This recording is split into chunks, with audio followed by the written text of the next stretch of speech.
I used to think that I loved myself. I had the affirmations, I had the feel good quotes. I said all the right things, but looking back now, I realized that I did not know what self love actually meant. Because self love is not about bubble baths or feel good quotes. It's choosing yourself when it's hard, it's walking away from things that hurt you, it's being alone and not feeling empty. And I had to learn that the hard way, so let me take you back to a few years ago. I started to do things alone, not because I had no one to go with, but because I was curious. I wanted to see how it felt like to not need anyone to enjoy life. So I went to a concert alone, and I remember when I was standing there surrounded by a thousand of people, I was not adjusting my energy to someone else. I was not wondering if the person next to me was having a good time, and I wasn't checking if they liked the music or wanted to leave early. I was just there, fully present, and I was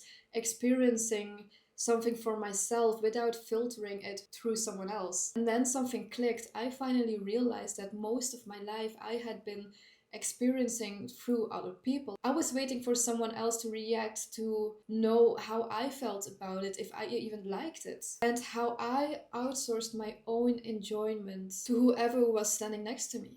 So I kept going. So I started to eat alone in restaurants. And I'm not talking about going to the Starbucks. I'm not talking about fast food or a quick lunch. I'm talking about a proper restaurant, sitting there all by yourself and ordering a full meal and sitting there for a few hours. And the first time it was so awkward. I was reaching out for my phone because I didn't know what to do with my hands, and I was so afraid to look around, and I was afraid that people were judging me. Because if we're being honest, we have all seen someone eating alone in a restaurant before, and we have all thought about, isn't that weird to be there alone? So I thought that people were thinking that about me. I thought they were judging me. I thought they were staring at me. But actually, no one cared, no one was looking. It was all in my head.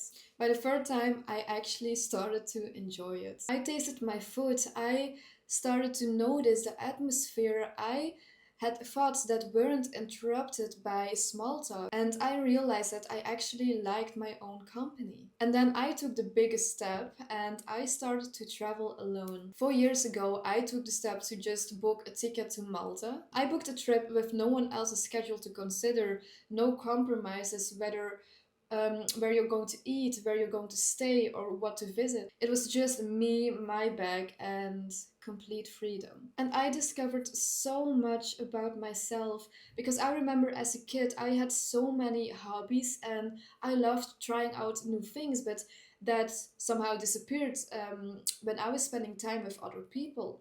And I have learned that I actually loved waking up early and that I didn't want to wake up and get pressured by someone else. I learned that I loved to wander around without a plan. I learned what I gravitate towards when there's no one there to influence my choices or to judge me. So that trip changed everything for me, and it was only 1 month that I went to Malta. And when I came back to Belgium, I had only worked for 1 month, and then I decided to go back. Somehow, I ended up traveling solo for the whole year.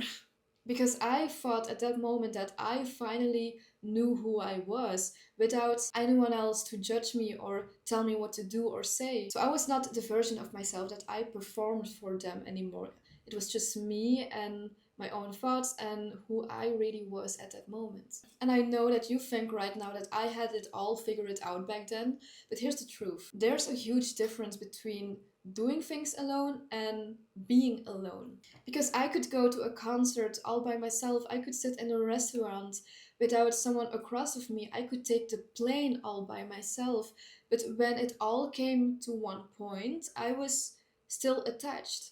I was still in a relationship that didn't serve me anymore. I was still working a job that was draining the shit out of me. I was still holding on to things that I should have let go of a long time ago. Because being alone in public is easy.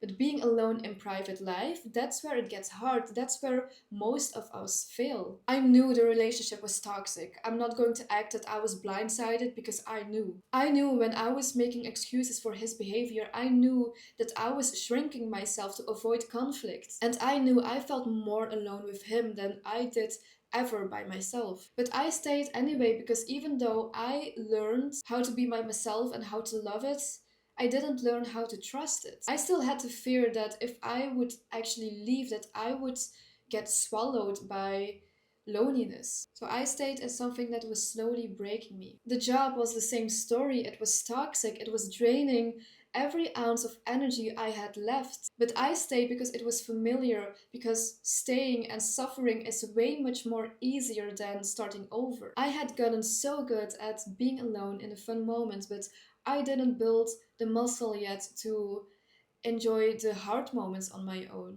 But then everything shifted. I started to build my own business a while ago. And for the first time, I had to be truly isolated. And I don't mean the cute kind of isolated, traveling alone and posting pictures on Instagram, like real isolation. Like, I had days that I didn't talk to anyone, full days that it was just me and my work and without anyone next to me. And something happened in that silence.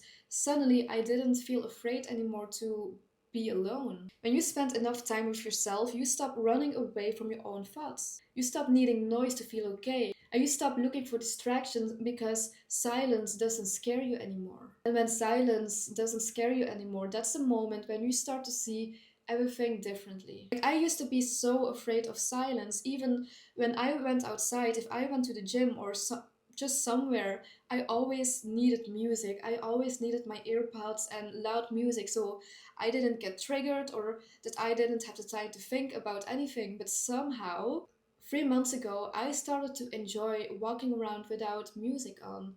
What is strange because I have been listening to music for my whole life, so I cannot live without music. But when I let that silence sink in, that's the moment when I started to be creative again. That's the moment when I started to realize, okay, this is where I want to go with my business. That's the moment when I started to think differently and act differently. That's the moment when I looked at my relationship and finally saw it for what it was. Not through the lens of fear, not through the lens of what I might lose, but through the lens of someone who knew she could be alone and be okay at the same time. And from that place, it wasn't hard for me anymore to finally leave. I did not leave because I found someone else. I did not leave because I had a backup plan. But I left because I knew that being alone is way much better than being with someone else and feeling alone. And I need you to hear this. Being alone is better than being with someone that makes you feel alone. And you can only understand that when you have built a relationship with yourself that is stronger than your fear of solitude. And the job was the same. I look back and I realized that I was tolerating so many things that weren't okay. I had been sacrificing my peace for a paycheck, so I left too. When you're no longer afraid of being alone, you stop staying in places that doesn't deserve you, and you stop staying in places that are not meant for you. Now, here's the part that most people miss. We live in a world that teaches us to put our happiness on external things. We put our happiness on relationships. We put our happiness on jobs. We tell ourselves that we will finally be happy if we get that promotion, if we find the right person.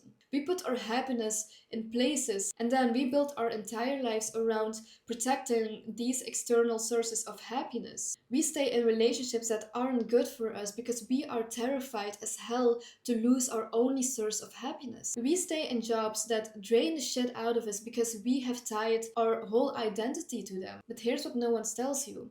Everything can be taken away. You can lose your job, you can get fired, people leave, and achievements fade away. And if your happiness is built on the things outside of you, you will always fall apart when something falls away. This is why many people fall into depression after a breakup, when they leave a job or when they fail. And it's not because that thing was so devastating, it's because they had placed their whole entire sense of happiness on that one thing. And when it disappeared, they had nothing left. They didn't lose the relationship, they lost their only source of being okay. And that's the biggest reason why I am against the system. That's the reason why I never finished school. That's the reason why I left school at 16 years old, because life should be about more than just surviving. Life should be about more than having a 9 to 5 job and getting married with the wrong person, probably, because we have been taught that life should be like that. But what if you build something? What if instead of placing your happiness on the outside that you realize that you are happiness. Really understanding that your peace, your happiness, and your love doesn't come from what you have, but from who you are. And when you build that foundation inside of you, everything else, like relationships, your job, becomes an addition to it, not the source of it. A relationship becomes something that adds to your happiness and not something that you need to survive. And when those things fall away, you don't collapse, you grieve, you adjust, and you keep on standing because your foundation was never built on them in the first place. And this is what solitude taught me when I was alone, like truly alone. I had to face questions that most people avoid their whole lives. Who am I without all of it? Who am I without a relationship, without the achievements, without a job? Who am I when there are no external things that define me? Because you have spent so long to build your whole identity around external things that you don't know who you are without it. But if you sit down in that discomfort long enough, you will find out. You will finally find for yourself what you value, who you want to be, and who you are meant to be, and what actually brings you peace. And that's what I did. I stopped building my life around things that could be taken away from me. And I started building it around who I was becoming. I started my business not because it would make me feel worthy, it's because it's an expression of who I am. And I created boundaries not because I was scared of people, but because I finally realized that I value my peace way much more than keeping peace while destroying myself for someone else. I chose solitude not because I couldn't find people, because I am so social, but I started to be selective because my energy is worth more than that. And because I genuinely love being on my own right now, because I finally can say that I really love myself. And I'm not saying that external things don't matter, because they do. Relationships are beautiful, jobs are fulfilling, achievements are needed to feel good and to reach for way much more. But they should be the icing, not the cake. And you should realize that the cake is you. The cake is the relationship with yourself. It's knowing that when something falls away, that you have built something so solid that you would still be okay when life falls apart. Most people spend their entire lives around protecting the icing and still wondering why they still feel empty. So if you're watching this and you're still stuck in a relationship that is draining you, if you're still stuck in a job that is slowly killing your spirit, or you're stuck in a life that doesn't feel like yours, ask yourself something. Why are you staying? Is it because it's genuinely good for you, or is it because you're terrified what you might feel when it's gone? And if it's the second one, that's not a good reason to stay. No reason to stay is a good reason to go. That's the sign that you need to work on the relationship with yourself. You should fall in love with yourself. There's nothing more beautiful than that. Because when you start to fall in love with yourself, you stop staying in places that hurt you, because you're so strong. And you finally understand that you deserve way much more, and that you can get way much more. And you don't need anyone else to tell you that. You just know. And one last thing before we end this video: stop taking advice from people that are not living the life that you want. If there's one thing that I really hate, when people tell me the grass is never greener on the other side, or the ones that telling you that you should find another garden if it's not good enough. But what if you what if you plant your own garden and you get to choose how green it gets and where you water it? Because it's your own. You stop looking for something that someone else created. You stop looking for the things outside of you. Build your own life, and build your own happiness. That's the only thing that they can never take away from you. And that's a moment when you realize that when something falls apart, that you cannot afford to break down. I sat long enough to realize that I was enough, to finally realize all of this, and I hope that you give yourself the same chance.